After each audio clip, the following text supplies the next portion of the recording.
Alors, l'histoire du club, quand même, là aussi, il y a beaucoup à dire, et c'est Laura Pouget qui nous la raconte, parce que Vladimir Poutine a semblé parler d'une amitié, Laura. Oui, vous voulez savoir laquelle ? Oui.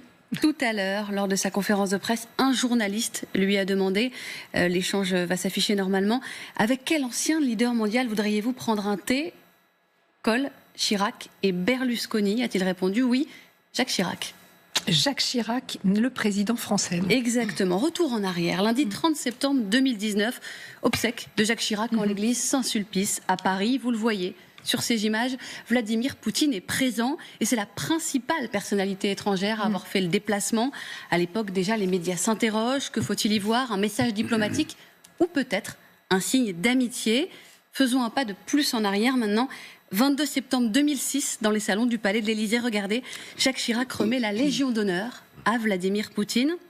Et 2 ans plus tard, c'est lui, Jacques Chirac, qui recevra la plus haute distinction russe, voyez, au Kremlin, le prix d'État. Alors à l'époque, Vladimir Poutine n'est plus président momentanément, c'est donc son remplaçant, Dimitri Medvedev, qui la lui remet. Mais la veille, un dîner avait bien réuni les 2 hommes dans un restaurant de Moscou. Regardez, vous les voyez sur ces images, et l'ambiance a l'air plutôt détendue. Nous sommes en 2008, Jacques Chirac n'est plus président et les liens demeurent, c'est un signe. La preuve aussi, c'est quand Vladimir Poutine se rend à Paris, il rencontre l'ancien président français, loin des dorures de l'Élysée. Vous voyez derrière ce rideau, dans cette petite pièce. Et ils ont des discussions assez anodines. Écoutez. Comment va ton chien ? Très bien, merci. C'est tout à fait improbable quand même. Et qu'est-ce qui les réunissait finalement ? Jacques Chirac aimait la culture russe. Il avait même appris la langue dans sa jeunesse auprès d'un émigré ayant fui la révolution bolchevique. Vladimir Poutine lui reconnaissait cette culture. Le leader qui m'a le plus impressionné, c'était l'ancien président français Jacques Chirac, déclarait-il au Financial Times quelques mois avant sa mort. Et il développait: c'est un vrai intellectuel, un vrai professeur, un homme riche en savoir, tout en étant très intéressant. Quand il était président, il avait son propre avis sur chaque question. Il savait comment le défendre, en respectant toujours les opinions de ses partenaires. D'accord. Et qu'est-ce qui les rapprochait politiquement alors ? À l'époque, rappelons que Vladimir Poutine n'est pas le pourfendeur de l'Occident qu'il est aujourd'hui devenu. Et Jacques Chirac est un partisan du rapprochement avec la Russie. C'est surtout à partir de 2003 et la deuxième guerre d'Irak que les relations entre la France et la Russie, entre Poutine et Chirac, se sont approfondies, avait analysé Pascal Boniface, le directeur de l'IRIS, à la mort du Français en 2019. Il rappelait que Poutine avait soutenu Paris dans son opposition à l'offensive américaine. Car avant ces années-là, il faut le reconnaître, la relation entre les deux ne s'annonçait pas forcément idyllique. En l'an 2000, le jeune président Vladimir Poutine avait tardé à se rendre en France, à accorder une première visite au président Chirac. Vous allez comprendre pourquoi dans ce sujet diffusé à l'époque au journal de TF1. Une visite d'autant plus importante qu'elle a tardé. Il faut dire que le maître du Kremlin boudait la France. Depuis son arrivée au pouvoir, il a vu tout le monde, Clinton, Schröder, Tony Blair, pas Jacques Chirac. Origine de cette grogne, les critiques de Paris contre la guerre en Tchétchénie, qui, selon le président russe, est terminée. En coulisses, il y avait eu un déjeuner en comité restreint, loin des photographes et des journalistes, et le courant était passé, rapportent ceux qui étaient présents. Parmi eux, Claude Blanche-Maison, que nous connaissons bien ici. Il était présent car à l'époque, il commençait tout juste, il débutait son poste d'ambassadeur de France à Moscou. Et ce qu'il a raconté, c'est que Poutine avait cherché à séduire Chirac. Le président français avait fait son service militaire à l'école de cavalerie de Saumur, et donc il lui avait parlé équitation.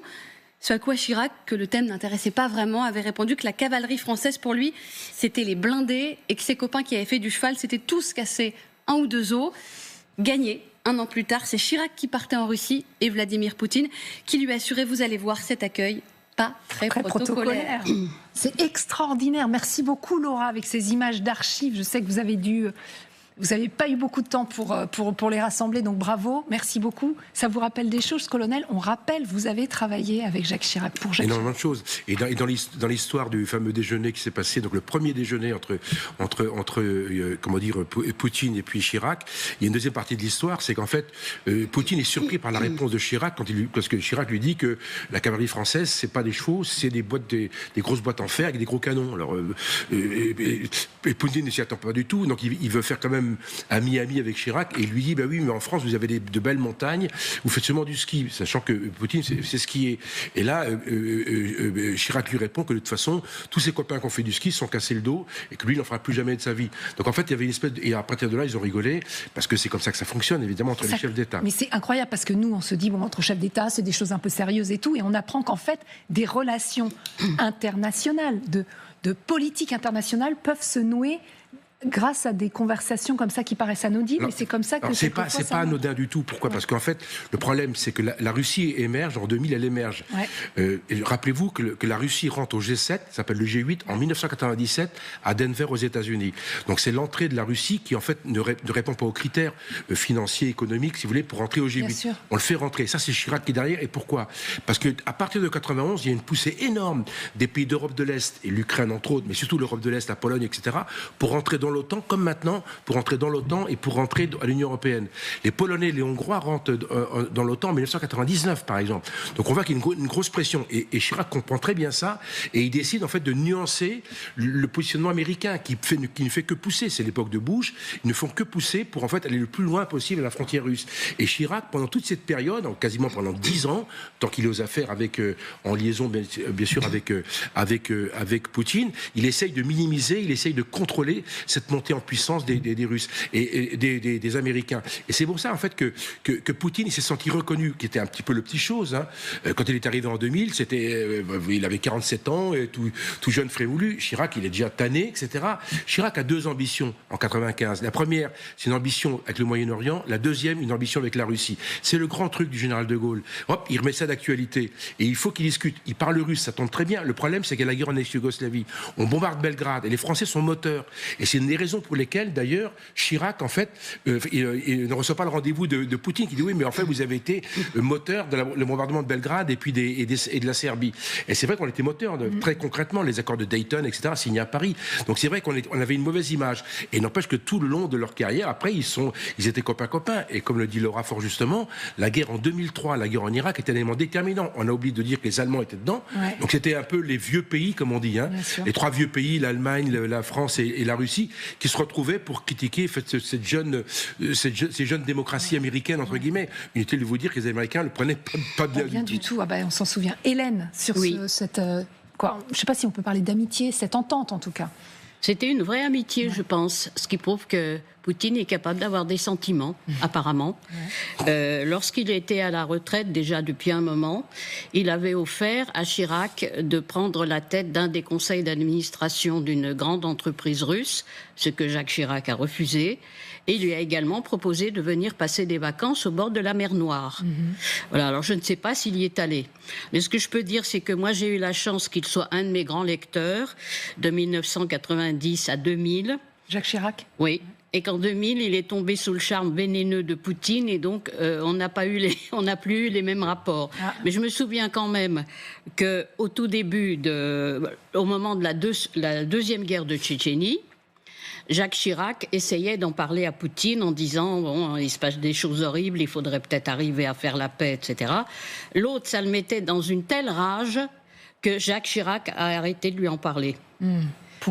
Pour éviter de provoquer sa colère, quoi. Voilà. Et après, ça a été très bien. Quand on n'abordait pas les points embêtants, ça allait très bien, leur relation. Dans les anecdotes, il faut retenir un point qui est très rigolo, c'est qu'en fait, dans les multiples voyages qu'a fait Jacques Chirac en Russie, il allait dans les grands restaurants de Saint-Pétersbourg. Et il allait où ? Il allait chez Prigojine. Et il y a des lettres, évidemment. Et donc, le New Deal, ou je ne sais plus quoi le nom du restaurant de Prigojine, et il y a une lettre où Chirac remercie chaleureusement Prigojine pour cette cuisine fantastique, unique au monde, etc., etc. Et non seulement ça, mais la première visite d'État, ou toutes les visites qu'il y avait, c'est Prigojine qui venait avec son petit attirail de Saint-Pétersbourg et qui montait le déjeuner ou le dîner officiel à Moscou. Donc en fait, Chirac a vu Prigojine des dizaines de fois. Vous étiez là, vous, à cette époque ? Non. Vous n'avez pas fait les voyages en Russie ? J'étais la jumelle. Par contre, moi, j'ai attrapé Chirac une seule fois dans la datcha de Yeltsin. Ils étaient torse nu, ils étaient dans le bain moussant, tous les deux en train de discuter. Ils parlaient russe. Donc, certaines personnes disent non, ils parlaient pas russe. Moi, j'étais le chercher parce que quand même, au bout d'une heure, ça commençait. Il fallait qu'on parte. Hein, on avait un programme, comme dit l'autre, et donc je lui ai demandé de sortir. Et ils parlaient russe. Et ça, Chirac adorait. C'est vrai. Merci beaucoup pour ces anecdotes. Yeltsin et Chirac avaient d'excellentes d'excellentes relations, ce qui n'a pas été le cas entre Chirac et Gorbatchev. Effectivement. Merci beaucoup.